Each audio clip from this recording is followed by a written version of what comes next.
Wow, medyo mahaba siya. A, zaru o enai. というのは cannot help but A, or I have no choice but to do A, or napilitan ako, I was forced to do A. So it expresses that I have no choice but to do A. Kaya wala na akong ibang magawa. Okay? Na ano na ako, kumbaga no choice na.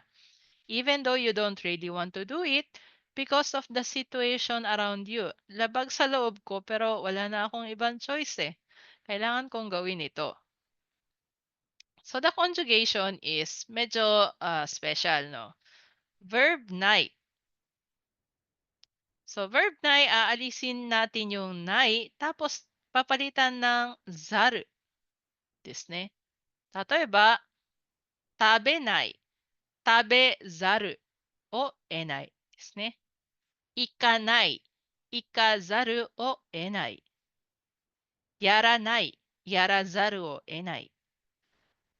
やめない is やめざるを得ない。So, alisin mo lang yung nai dun sa verb. So, laging nai form lang yung ginagamit dito. So, 例えば、その仕事をできる人が他にいなかった。So, walang ibang tao na makagawa ng work na yon. No de, kaya wala akong ibang choice kundi gawin yon. Watashi ga yarazaru o enakatta. Now, wag kayong mali dito dahil naka-nai form siya, hindi niya gagawin. Ito yung nai form na kailangan niyang gawin. So, dahil naka-nai form yung verb yaranay, di ba? And nai form din yung nasa hulihan ng bumpo na ito, it's a double negative, magiging positive. Yarazaru wa inakatta wa yaru shika nakatta. Is ne? Kailangan ko siyang gawin. Or I had no choice but to do the action. Sige. More example, 生活するためには para mabuhay. Iya da kedo, ayaw ko, pero kailangan kong magtrabaho or wala akong choice kundi magtrabaho. Hatarakazaru o enai desu.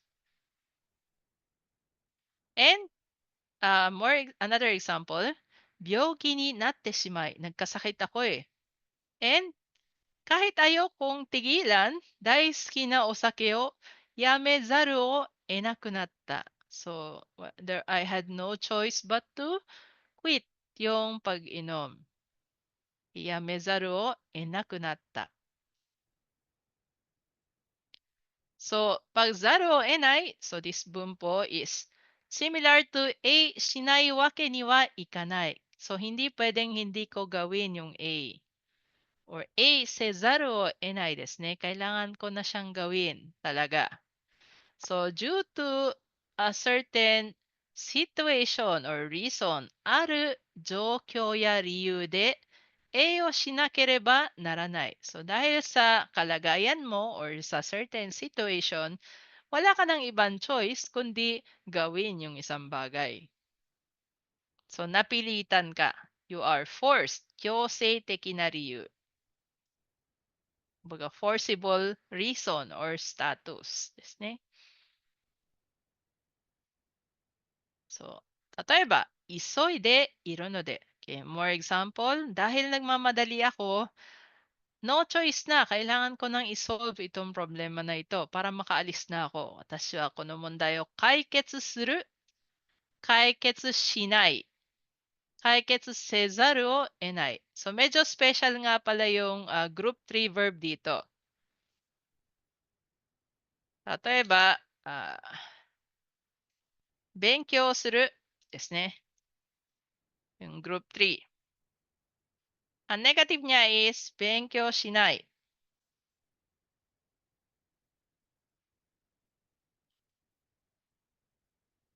Hindi siya magiging 勉強しざるを得ないですよ. Nagiging se kasi yan. 勉強せざるを得ない.